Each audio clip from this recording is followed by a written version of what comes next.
The cream linen envelope sits on my glass desk like an accusation. Heavy stock paper, gold embossed return address my parents never skimp on presentation. I trace my finger over my name, written in my mother's perfect penmanship. Marion Blake. Not Miss Blake, the name my employees use with a reverence that still startles me sometimes. I don't need to open it. Annual Blake family reunion, scheduled with military precision 11 months in advance. Same insufferable questions awaiting me. When will you find a real job? Have you considered coming to work for your father? Are you still wasting time on that little website? A sharp knock rattles my office door, the one my team knows to use when something can't wait. Come in. Diane bursts through the doorway, iPad clutched against her chest, eyes wide. In 3 years as my executive assistant, I've never seen her sprint. Miss Blake, Forbes just announced their next cover. My stomach drops. When? 5 minutes ago. It's all over Twitter already. She turns the iPad toward me.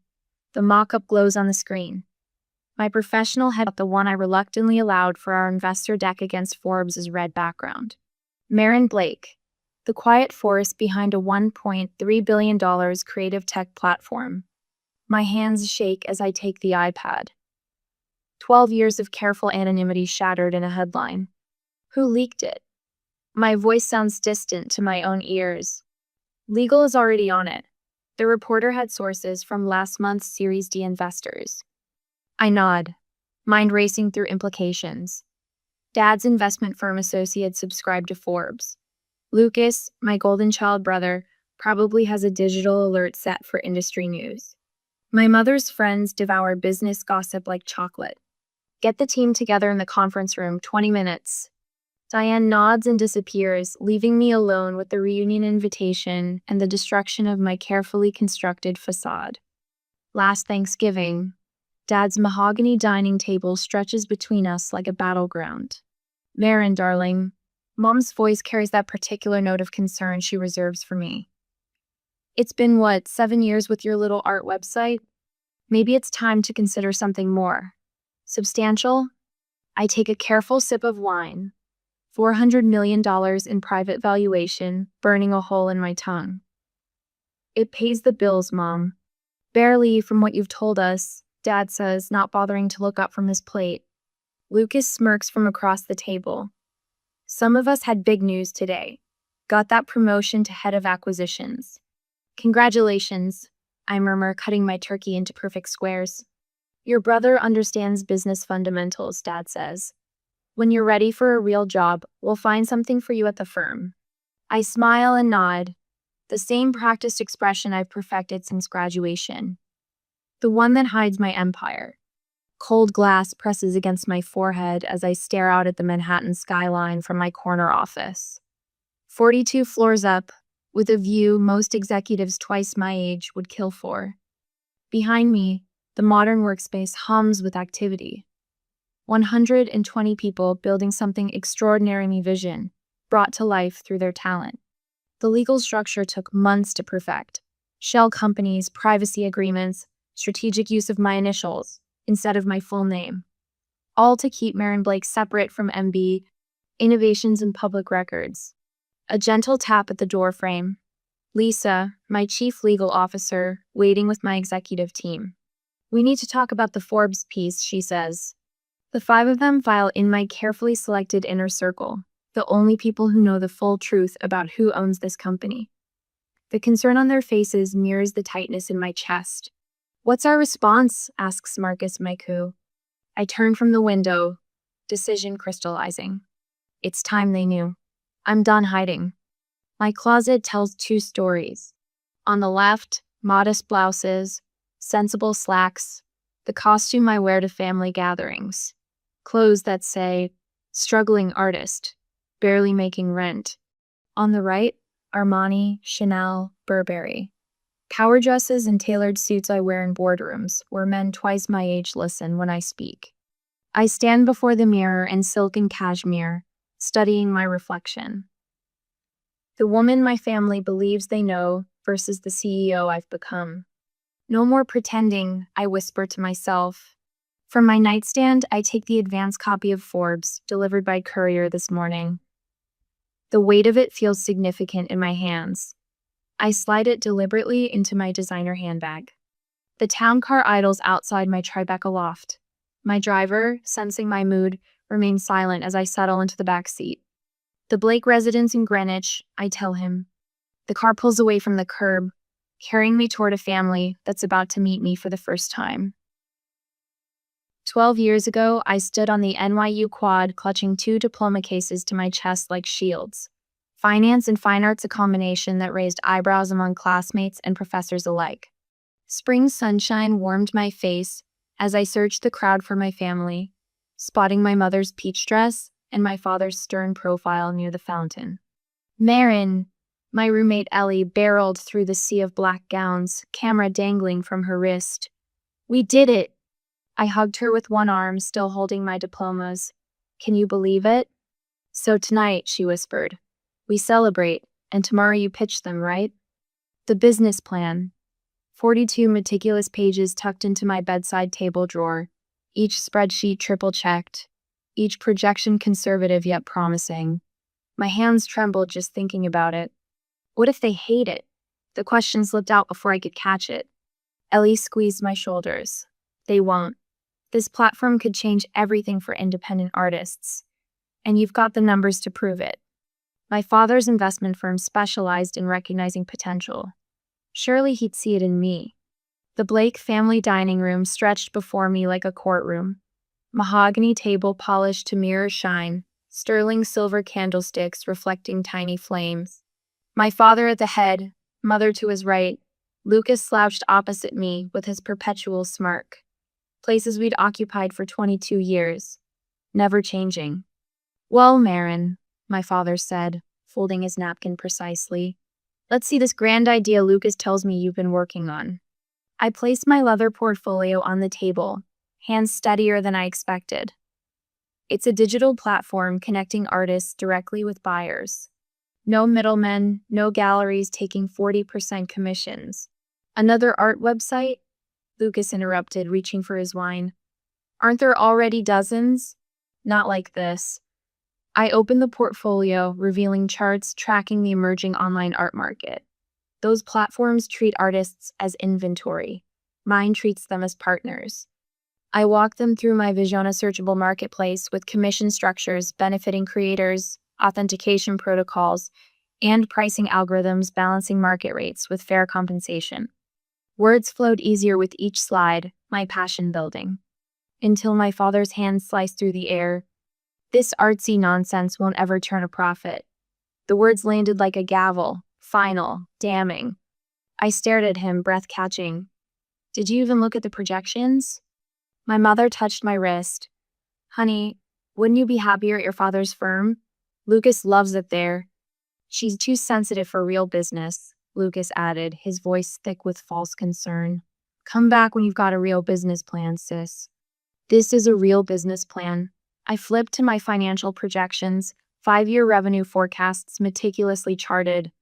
I've identified market gaps, established differentiation factors, calculated acquisition costs. "That art degree really did a number on you," Lucas chuckled. My father leaned back, drumming his fingers against the mahogany. "What are you asking for exactly?" I met his gaze directly.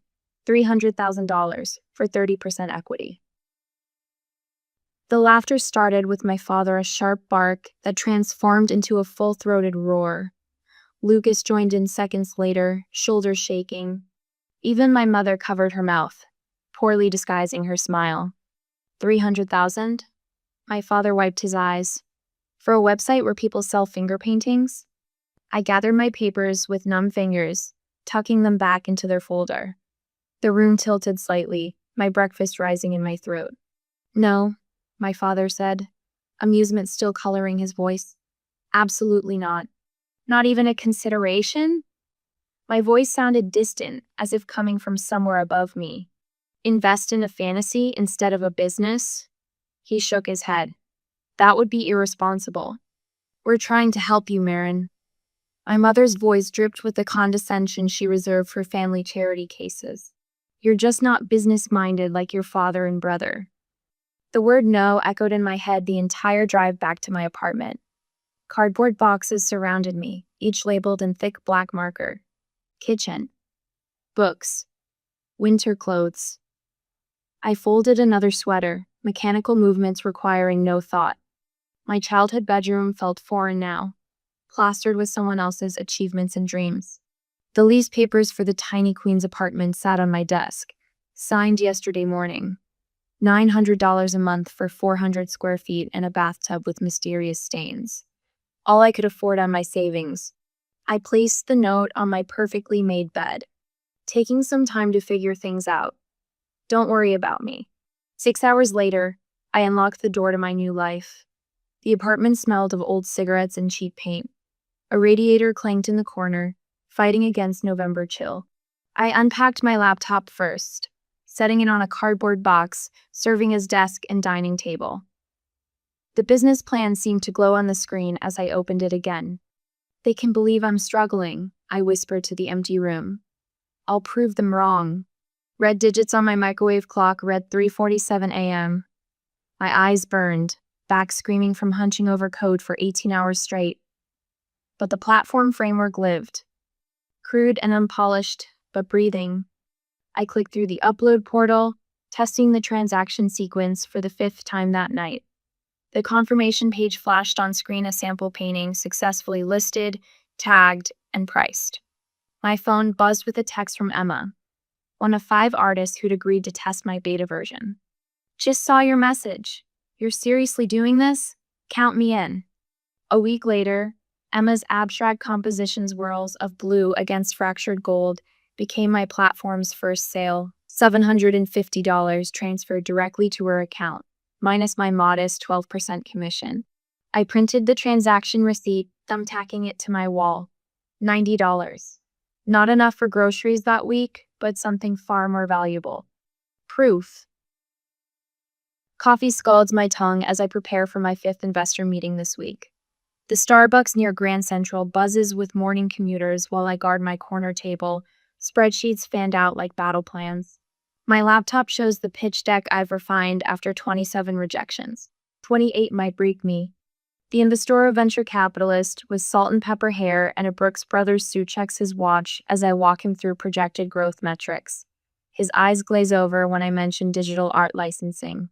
Interesting concept, he says, closing my folder before I reach the financial projections. The market seems limited. The rejection letter lands in my inbox before I make it back to my Queen's apartment.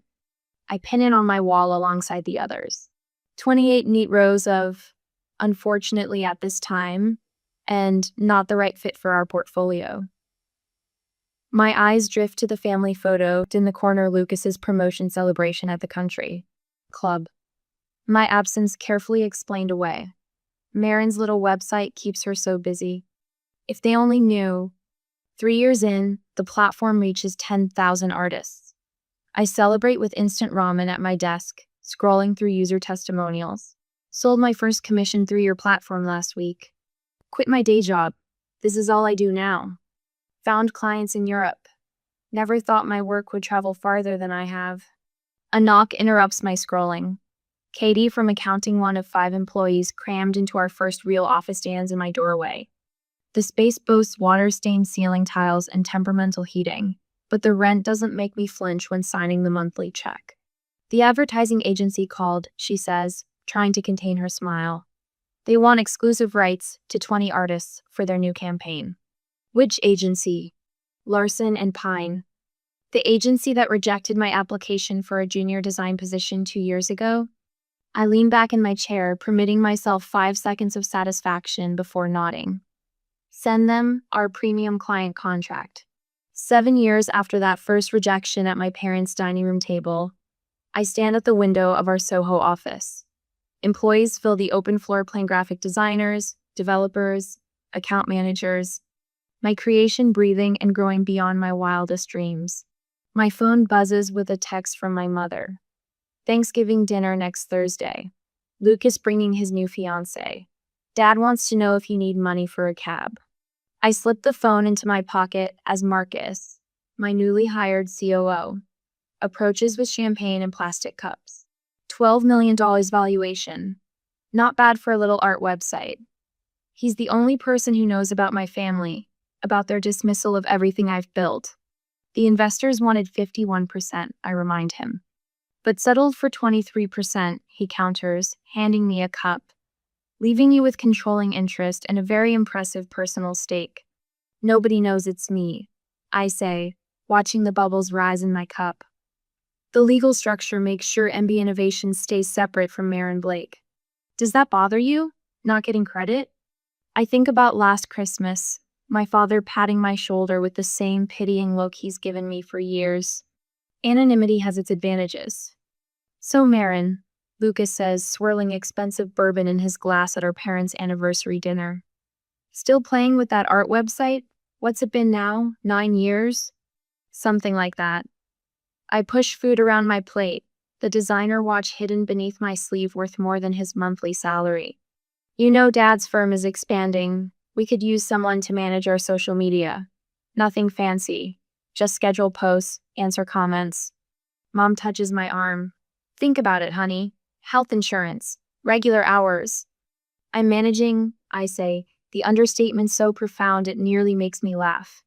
Dad doesn't look up from cutting his steak. The offer stays open, when you're ready for stability. I nod, silent. My company just closed a deal with Sotheby's to authenticate digital art. But they'll never know. 3 years before the Forbes cover, I sit alone in my office, scrolling through financial news. A headline catches my eye. Blake Investment Group faces liquidity crisis. My father's company legacy he built teeters on collapse. The article estimates 200 employees could lose their jobs by month's end. The family group chat buzzes with emergency meeting details. My name isn't mentioned once. That night, I pull company filings, industry reports, anything publicly available. The picture forms clearly. An $8 million shortfall after a major client pulled funds unexpectedly. Not insurmountable with the right investor. But traditional banks move too slowly, and private equity would demand controlling interest. I call Lisa, my chief legal counsel. I need a shell company created. Tonight. For the art acquisition in Milan, she asks. For a different kind of acquisition. And Lisa? Total confidentiality on this one, even from the executive team. 3 days later, Blake Investment Group announces secured bridge financing for Meridian Capital Partners, a shell company that exists solely on paper and in my attorney's filing cabinet. The confidentiality agreement stipulates no contact between the lender and Blake Investment Group, beyond quarterly repayment confirmations. I watch from afar as my father holds a company-wide meeting announcing jobs saved, crisis averted. His employees applaud, while he takes full credit for securing unconventional financing through personal connections. I permit myself a single satisfied smile. Today, my company's valuation hits $1.3 billion. My personal net worth just under $400 million sits, mostly in company equity, real estate, and strategic investments. 120 employees fill our Manhattan offices. Thousands of artists build careers through our platform. Museums in 4 countries showcase digital art we've helped authenticate and preserve. And still, at family gatherings, I'm poor Marin with her struggling art website. Until Forbes decided otherwise. I stand in my conference room, facing my executive team, the only people who know the full truth. They've seen my silence at family gatherings, heard snippets of conversations where relatives offered to help me find something stable. They understand what the magazine cover means. What's our response? Marcus asks. I think about the $8 million my father never knew came from me. About the thousands of artists finding their voices through my platform. About the quiet satisfaction of building something extraordinary, while those who should have believed in me first continue to dismiss me. We confirm the story, I say. It's time they knew. Have you ever helped someone who didn't know it was you? Is anonymous generosity more meaningful than public recognition? Share a time when you gave without expecting credit in return. The Blake family estate looms before me, Georgian columns rising like sentinels against the evening sky. I gripped the steering wheel of my town car a moment longer, watching cousins and aunts I haven't seen in years sweep up the limestone steps in tailored suits and cocktail dresses.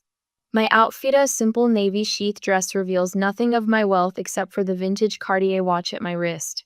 One indulgence, one tiny crack in my facade. I take a deep breath and step out into the cool evening air. Marin, you made it. My mother's arms encircle me briefly, her Chanel number 5 wrapping around me like childhood memories. She steps back, appraising me. You look healthy, dear. Her favorite euphemism for you could stand to lose weight. I swallow the retort rising in my throat. Thank you, Mother. You look well. My father appears behind her, distracted by something on his phone. He glances up, nodding. Marin. Then back to his screen. Not a businessman tonight, a father. Yet business always comes first. Did you hear about Lucas's new acquisition? Mother steers me toward the house. 30 million. The board approved it unanimously. Lucas materializes on cue, champagne flute in hand. Baby sister. Still keeping that little art website afloat? His smile doesn't reach his eyes. I closed the Peterson deal yesterday. You probably saw it in the journal. Congratulations, I murmur, scanning the room. 3 cousins by the fireplace are whispering, their glances darting my way, then quickly away. The Forbes cover. They've seen it. The dining room gleams with crystal and silver. Place cards separate me from my immediate family mother's subtle management of the family hierarchy. I'm seated between Aunt Judith and my cousin's new husband. The strategic placement of the unsuccessful relative. Conversation flows around me like water around a stone. Mutual fund performances. Vacation homes in the Hamptons. Lucas's voice rises above the rest as he details his latest corporate raid. Strip the company down to its profitable divisions. The board didn't see the value hiding in plain sight. I sip my wine, watching the performance. For 12 years, I've sat at this table, playing the role they assigned me. Tonight feels different. The weight of the magazine in my handbag presses against my ribs. The clink of silver against crystal cuts through the dinner chatter. My father rises, glass held high. I'd like to say something important tonight. The table quiets immediately. Even Lucas stops mid-sentence. 3 years ago, Blake Investment Group faced a crisis that nearly destroyed us. A liquidity crunch that threatened 200 families who depend on us. His voice drops, uncharacteristically vulnerable. We exhausted every traditional option. I set my fork down, pulse quickening. Then, when all seemed lost, a mysterious investor stepped in. $8 million wired overnight. A bridge loan that saved everything we built. My throat tightens. The confidentiality agreement prevents me from knowing who this angel investor was. He raises his glass higher. But whoever you are, you saved 200 families. We are eternally grateful. The silence that follows feels electric. I push back my chair and stand, the legs scraping against hardwood. Every head turns. That was me. My voice carries clear across the table. I wired the funds. My father freezes, glass still raised. I meet his eyes directly. I just didn't feel like hearing your lecture again. Forks hover in midair. My mother's wine glass tilts dangerously in her suddenly slack grip. Lucas's face drains of color, making his teeth look unnaturally white in his frozen smile. My father stutters. You? That's not. How would you? I reach into my handbag, the weight of 12 years of dismissal fueling my movements. The Forbes magazine slides across the polished mahogany toward him. There's something else you should know. His eyes drop to the cover. My professional headshot stares back at him. Marin Blake, the quiet force behind a $1.3 billion creative tech platform. 1.3 billion? The words croak from my father's throat. A collective gasp ripples through the room. My mother's wine glass finally slips, red liquid blooming across white linen like a prophecy. Lucas grabs the magazine, knuckles white. This can't be right. That little art website, I say softly, the one you've been asking about for 12 years. The silence in the room has weight, substance. Years of judgment and dismissal crystallized in a single frozen moment. I remained standing, watching the reality sink in. The daughter they believed was struggling has been quietly building an empire. The idea they laughed at now employs hundreds. The investment they refused has returned thousands of times over for someone else. For the first time in my adult life, my family sees me. The phone hasn't stopped ringing since the reunion. 2 weeks of sudden interest from people who barely acknowledged my existence for a decade. Your father called again, Diane says, handing me a stack of messages. 3rd time today. I flipped through the pink slips. Dad, Mom, Lucas, 3 cousins who never remembered my birthday, and an aunt who once told me art degrees were for people without real ambition. He says it's urgent, Diane adds. Funny how 12 years wasn't urgent, but 2 weeks is. I dropped the messages into my drawer, along with the others. Anyone else? Your mother left a voicemail. She's crying. Of course she is. Mom's tears always available when her reality is disrupted, never when her children needed comfort. She said she was just worried about your stability all these years. Diane's tone makes it clear what she thinks of this rewriting of history. I nod, remembering Mom's precise words at the reunion. Why didn't you tell us, darling? We would have celebrated every milestone with you. The same woman who once suggested I get a sensible job with benefits because my little website would never provide security. Dad moved from disbelief to calculation in the space of 10 minutes. I watched his eyes shift from shock to assessment, measuring my worth in a way he never bothered to before. By dessert, he'd claimed he always saw the potential in me. Lucas was fastest, smoothly transitioning from stunned silence to, I knew you had it in you, sis, before the coffee was served. Classic Lucas, rewriting the narrative to position himself favorably regardless of facts. My phone buzzes with a text from my cousin Jennifer, who suddenly remembers our special bond from childhood. The same Jennifer who ignored my fundraising email 6 years ago for the artist grant program. Miss Blake? My assistant's voice pulls me back. Your 3 o'clock is waiting. I straighten my Armani jacket. Thank you, Diane. A month passes. The family texts have slowed from a flood to a trickle. I've answered enough to maintain civility without surrendering boundaries. Spring sunshine streams through the floor-to-ceiling windows of my corner office. The view of Manhattan stretches before me, a testament to 12 years of persistence. The intercom buzzes. Miss Blake, there are 2 gentlemen here without an appointment. They say they're family. My stomach tightens. Names? Richard and Lucas Blake. Dad and Lucas. Here. Now. I take 3 measured breaths. Send them to the blue room. Tell them I'll have someone with them shortly.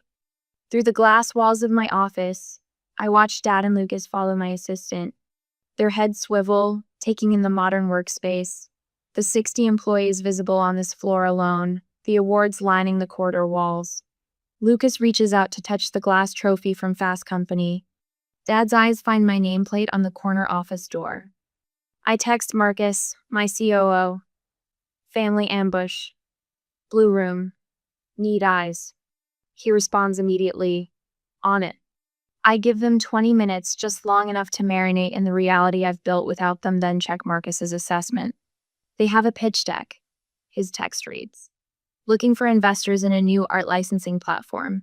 Asking for meeting with MB Capital Rep. My investment arm, the one they clearly don't realize is me. They specifically mentioned $2 million seed funding, Marcus adds. A tech platform for licensing art. The irony burns cold in my chest. I'll handle it. I text back. The blue room falls silent when I enter. Dad half rises from his seat, recognition and confusion battling across his face. Lucas freezes mid-sentence, the polished pitch dying on his lips. I take the head chair, the one they'd left empty, for the imaginary investor they'd planned to impress.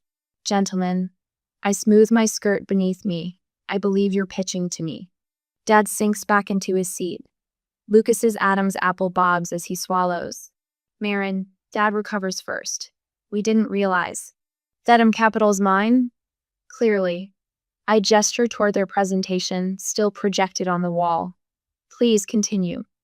I'm interested in your concept for... I glance at the title slide, Artworth Licensing Platform.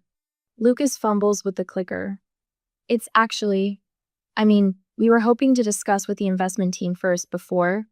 I am the investment team. I say simply, this is my company. All of it. The silence stretches between us, taut with unspoken recognition. Dad leans forward. We've been developing this concept for several months. The market research indicates substantial growth potential in the digital art licensing sector. His voice steadies as he slips into familiar pitch territory.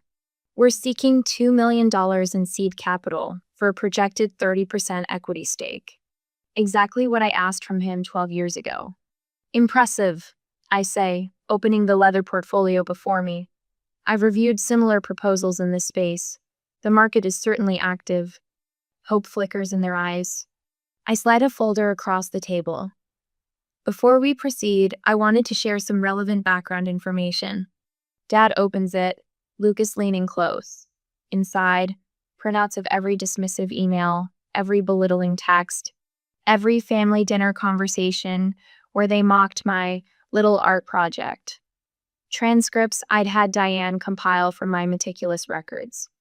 12 years ago, you said I wasn't business-minded. My voice remains conversational, neither bitter nor triumphant. You said digital art platforms would never turn a profit. You said I needed a real job with realistic expectations. Dad's fingers hover over a printout of his own email. Stop wasting time on pipe dreams, Marin. The adults are trying to build something that matters. Today, you're pitching me your dream. I close my portfolio, and I'm saying no. Lucas starts to protest, but Dad silences him with a hand on his arm. For once, my father looks his age. I helped you once, I continue. That was for the employees. 200 families who didn't deserve to suffer for management's mistakes. I stand, smoothing invisible wrinkles from my skirt. I'm not your safety net. Not anymore. Marin. Dad's voice lacks its usual authority. We're family. Yes, I agree. We are. And this time, you're on your own. I walk to the door, then pause. The weight of a decade of silence finally lifting from my shoulders. Good luck with your venture, gentlemen. Diane will show you out. My corner office gleams with morning light as I review our Spring Arts grant selections. The platform I built now supports thousands of artists, with a team of 120 people who share my vision. No Forbes cover or Industry Innovator Award on my shelf means as much as these 20 new creators will fund. The committee is waiting for your approval, Miss Blake. Diane says from the doorway. Tell them it's perfect. Last night, I hosted my executive team at my actual home and not the modest apartment I kept for family visits. We drank good scotch and talked until midnight. These people who believed in me when blood relatives wouldn't spare a dime. My CFO raised his glass when our latest valuation hit headlines. My marketing director showed baby pictures and asked for advice. They're the family I chose. The weight of pretending has lifted, leaving me lighter than I felt in 12 years. I sleep better in my Tribeca loft, no longer rehearsing modest responses to inevitable questions about my struggling business. My closet contains no more costumes, just clothes that reflect the woman I've become. A cream envelope sits on my desk bearing my father's law firm letterhead. For 5 days, it's remained sealed, a ticking bomb I've circled but never touched. The memory of our last encounter, his face when I rejected his business pitch, keeps my letter opener at bay. Coward, I whisper and slice it open. My father's handwriting carries decades of authority-precise strokes that once signed billion-dollar deals. I read aloud, needing to hear the words in real space. I was wrong. 3 words I never expected from William Blake. You didn't just prove us wrong, you proved yourself right. I've spent 30 years identifying potential, yet missed it sitting across my own dinner table. I'm sorry it took so long to see it. My hands tremble. Outside, Manhattan continues its endless movement, unaware of seismic shifts in my private world. Your mother and I would like to know the daughter we failed to see. In my private workshop where I still create art when spreadsheets overwhelm me, I find a simple black frame. The letter slides in beside another document, the first email rejection from my father's assistant. Mr. Blake regrets he cannot provide funding for your project at this time. Two bookends to a journey I never planned. Thanksgiving arrives exactly 1 year after the confrontation that changed everything. The invitation sits on my counter for weeks before I decide. This time, there will be boundaries. I drive my own car up the winding driveway to their Greenwich estate, wearing clothes that reflect my actual taste. The emerald silk blouse costs more than I pretended to make in a month during previous gatherings. My mother meets me at the door, her eyes taking in the woman I've become without the disguise of struggle. "You look wonderful," she says without the undercurrent of concern. "Marin." My father stands in the entryway, respect replacing the dismissive glances of previous years. Not warmth, but something more valuable: recognition. Lucas approaches cautiously, humility reshaping his once smug features. "Your latest acquisition was brilliant," he offers without his usual competitive edge. "Your funding program for student artists sits changing lives." My mother says, genuine interest replacing performative concern. She asks questions about selection criteria instead of when I'll find a real job. From across the room, I watch them, these blood relatives, adjusting to truth rather than comfortable fiction. The path from dismissed to dominant stretches behind me, but the view ahead matters more. I catch my reflection in the antique mirror that's hung in the dining room since my childhood. The woman looking back stands straight, unburdened by secrets or others' expectations. Success was never about revenge. It was about finally being seen for who I truly am.